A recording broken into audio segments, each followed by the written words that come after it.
Welcome back to Peace, Love and Tarot. This reading is for Virgo, Sun, Moon or Rising. And Virgo, this is your intuitive tarot reading for May the 4th to the 17th. I've been a little bit unwell lately, guys, so I'm bringing you a fortnightly 2-week reading at the moment, just this time. What we have for you here, we have some very exciting cards. We have Boundaries Oracle card and Shiva behind that. We have the Ace of Wands, the Seven of Pentacles, the Ace of Cups, the Four of Pentacles, the Nine of Swords, and the energy of death. So look at this, guys. 2 aces, the strong sense of new beginnings in both like love, self-love, fulfillment, emotional fulfillment, and passion, purpose, inspiration. And we have the death energy here, guys. It's really saying that it is time to let go and let God this week. If you are holding on to a situation that has been unfulfilling for you, I really feel that the key to allowing in these new beginnings is, of course, bringing something to a completion, allowing the slate to be cleared to create that energetic space for those beautiful aces to come in. So let's go to the oracle cards first. Shiva. Now, as many of you may know, Shiva is the god of destruction and rebirth, and it really is, echoing that energy of the death card. Sometimes we need to tear down something in our lives. Sometimes, something needs to come to an end. And, it's all about the riding those cycles, because when we bring something to an end, we create the space for the next season to begin. And that's what Shiva is really, giving you the courage and strength this week to understand that maybe it is time to close a cycle. Sometimes, we are in that phase of death or destruction and then rebirth. And we have boundaries here as well. We've got, where do you need to establish better boundaries? Maybe some of you are dealing with somebody who is trying to overstep the line with you. Maybe that is where this anxiety and stress comes from. Well, let's just read that one out. You're being called to create clear boundaries in your life. This could be with your friends, family, or work. Saying yes when you really mean no leads to resentment, which is the biggest energy drain ever. At first, it might only be a little bit and not feel like a big deal. Before you know it, your energy field becomes porous and you're left feeling depleted, resentful, or taken advantage of. Saying no and having clear boundaries is actually a spiritual act. The most loving, giving, compassionate people are those with the clearest boundaries, for when they say yes, they are able to give unconditionally. So some of you might be dealing with a situation where you feel that, your boundaries aren't respected. I really felt called to start with the Seven of Pentacles. Now, the interesting thing about the Seven of Pentacles in relation to that message is that the Seven of Pentacles shows that you've put a lot of time, energy, and effort into a situation, but potentially that hasn't been reciprocated. And I am feeling that maybe you're involved with another party, be it in romance, be it in work and business, but somebody else hasn't been keeping their end of the bargain, I'm feeling. And maybe that is the boundaries issue, is that maybe they keep on pushing you to put in more time and energy, or maybe you are just being an overgiver in this situation. That's quite possible. But, whatever, I think you've put in that time and energy and enthusiasm, and you've been able to build a certain amount of success in this situation. However, now there's that sense of apathy about it, and realizing that you're just not getting back what you intended to. It hasn't met your expectations, and yet there's a sense of unfulfillment about this. You desire Ace of Cups fulfillment on all the levels, whereas, this is falling short for you. And there's this feeling of maybe in the situation you've been pursuing, material items or monetary gain in the situation, but what you're really missing is the emotional fulfillment, the sense of love, of, feeling satisfied emotionally. That's what I'm feeling here with this. And I think that's caused you a certain amount of stress. We have the Nine of Swords here. I'll pair that with the Four of Pentacles. So Nine of Swords, really comes in when a situation is worrying us and maybe causing us to overthink, be over analytical, all that kind of mind energy here. And it's a 9. So it's really saying that the situation is ready to complete. We have the death energy coming in. So it's time to let go.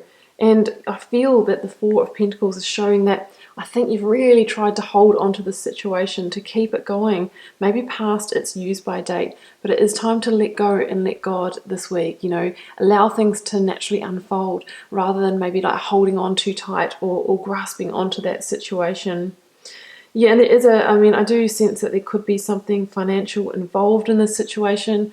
Maybe some of you are holding on to a relationship because you're worried about the financial impacts of having to be on your own.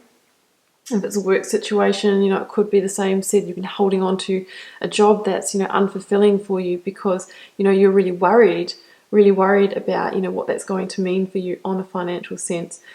But if it's not a financial implication for you in this reading, I really feel this Four of Pentacles really just shows that sense of really needing to grasp this situation. And it's also a reminder too to stay grounded as you're going through this completion this week, because the death energy is coming in. You know, this is the death, the destruction. This is the clearing of the slate. And it's a good thing, guys, because once that slate is clear, you create the energetic space that's going to bring in this new beginning energy. Whenever I see the death card, I always say that there's nothing more certain in life than that cycle of death and rebirth, or, you know, birth, death, rebirth. Our lives and everything in our lives, they move in seasons, whether it's our relationships or our jobs or, you know, even moving into a home. You know, we always have this season where it's the spring and it's all fresh and exciting.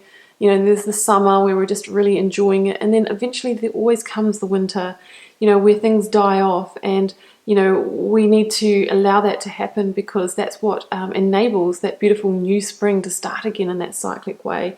So death is also the card of transformation. So by allowing this process, you know, you are going to transform. You will be reborn. You know, there is fresh new energy that's coming in to really fulfill you, much more so than what you're feeling when you're in that Seven of Pentacles. You know, with the death card, there is that new dawn, that new day, you know, ready to burst onto the horizon for you. And we need to be like the child who just embraces it, stares death in the eye and welcomes it and surrenders. Whereas the adult here, you see her, she's sort of feigning away from death because she knows that there can be a certain amount of pain involved. But if we don't, you know, face death, if we don't surrender, if we don't confront and go through the situations with that little bit of pain and hurt that might be involved, we don't get to the next season, we don't get to the rebirth, and we don't create space for these beautiful new beginnings that are coming in. Ace of Wands and Ace of Cups, guys, just wow. I mean, this absolutely could be a romantic offer or proposition coming in for you that has the ability to really be true love, to really fulfill you on a sensual level here with the Ace of Cups. Same could be said about a work situation, guys. It could be a new job offer or a way to make money that is going to be something that you're going to be enthusiastic about, you know, really on purpose for you. It could be a new business as well. You know, the wands can be our inspiration, our ideas, and it's got the ability once again to really complete you, really fulfill you. It's such beautiful energy. There really is a sense of, you know, divine gifting with these two cards as well. I think they're offerings, they're on offer if you clear the space for them. And the Ace of Cups also talks about transformation. I mean, these are lotus flowers on the water, and if you know about the lotus flower, you know it starts in the mud, has that little seed, and it, you know, travels up through the water where it blooms on the surface. So this is, you know, these are divine gifts that come in, you know, after you've been through this darker time, after you've made that journey through that, you know, birth, death, rebirth cycle. So it's absolutely beautiful energy. Could be love, could be, you know, a greater sense of self-love, a passionate romantic offer, or, you know, a purposeful work offer that's really going to fulfill you as well. And there's true growth and true transformation here in these cards as well. Beautiful energy, Virgo. Okay, I'm just going to draw a couple of keywords to complete the reading. What have we got here? Discipline, interesting, and communication.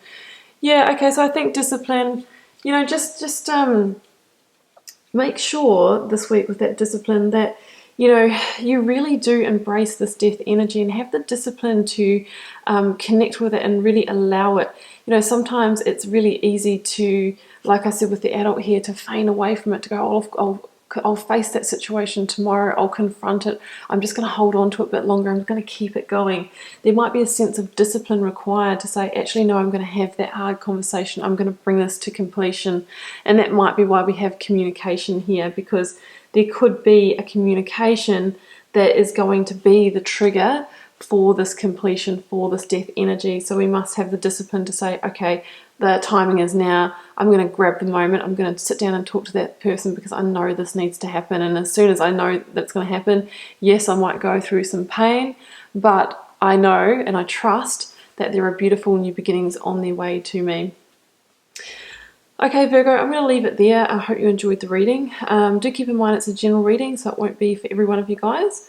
Feel free to leave me a comment. I read them all. I really like to know how it's playing out in your daily life. And I'll see you back here next week for another reading.